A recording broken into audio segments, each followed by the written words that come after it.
私たちと私たちの富の間に距離を生み出す。金持ちが天国に入るのは難しい。マタイ伝19章23節。シャローム、主イエス・キリストの愛する友人たちよ。今日の朗読の背景は、金持ちの若者の物語です。これは、主イエスの言葉、あなたは神と、お金と、に仕えることはできない。マタイ伝6章24節の真実を鋭く示しています。もちろん、これは今日そしていつでも、キリストの信者である私たち全員にも当てはまります。アプリケーションとは何ですか？私たちと私たちの所有物との間には、大きな距離を置きましょう。このようにして、私たちは多くの悲しみから救われると確信しています。もし私たちがキリストを信じていないなら、あの金持ちの若者と同じ間違いをしないようにしましょう。それは私たちの魂を失わせるでしょう。私は、バハテララジャワリヌサンタラ、バラヌスのクリスチャンスハルト氏に、バハテラ歌詞の美しい年配の家族、ケシアの賛美に同行して、次の賛美を唱えるよう依頼します。死すべきものではなく、あなたは私の罪を償いました。貴重な血で、傷や血管はなく、金や銀ではなく、あなたは私を救いました。愛を込めてそしてあなたの犠牲。私は死んで去った、私の昔の生活様式は、すべて無駄だそしてそれはもう何の意味も持たない。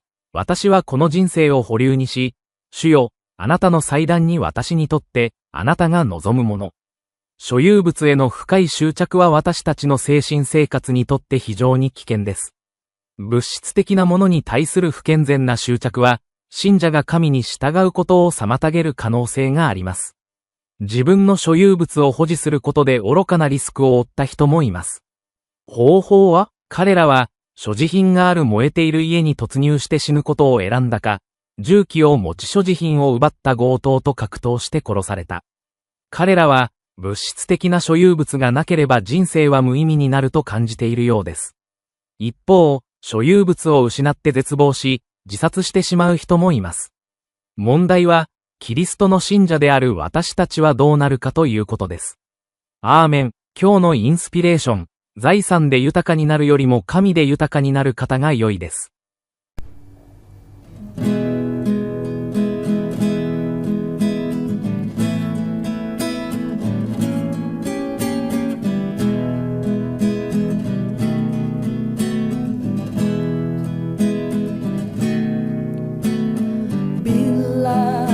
Rasa gelisah di hatimu bila kalang kabut tak menentu hidupmu. Ingat masih ada seorang penolong bagimu. Yesus tak pernah jauh